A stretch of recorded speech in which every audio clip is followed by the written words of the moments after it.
Laetitia Hallyday, nouveau pari immobilier après la vente de Marne-la-Coquette, elle a changé d'avis. Selon les informations exclusives de Closer à retrouver en kiosque le 8 août 2025, Laetitia Hallyday a décidé de réajuster ses projets immobiliers. Explication. Changement de cap pour Laetitia Hallyday. Selon nos informations exclusives, la veuve de Johnny a décidé de repousser son projet de déménagement à Miami. Initialement prévu pour 2025, l'emménagement est désormais reporté à 2027. En attendant, Laetitia veut poser ses valises à Los Angeles, où elle recherche activement une maison avec sa fille Joy.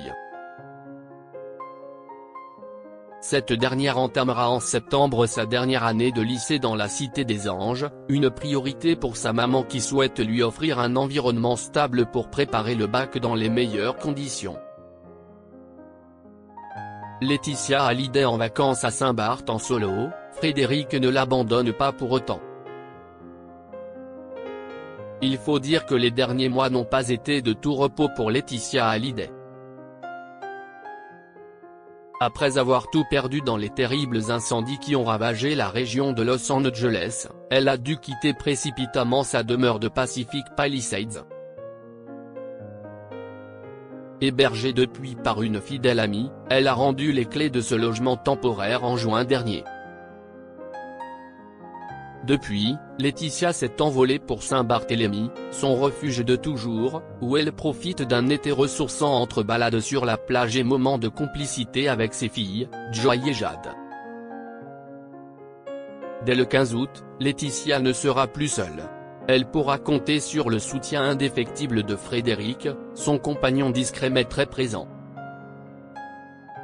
Le couple s'est rencontré en 2021, présenté par des amis communs.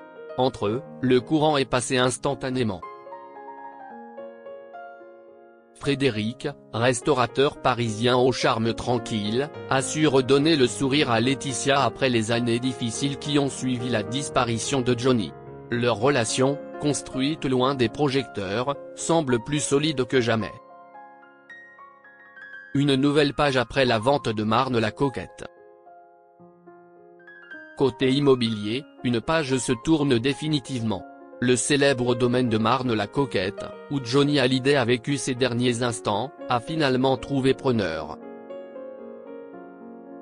La vente, longtemps repoussée pour des raisons sentimentales et juridiques, a été conclue cet été. Une étape symbolique pour Laetitia, qui ferme un chapitre douloureux de sa vie pour mieux écrire la suite, entre là, Saint-Barth et bientôt Miami.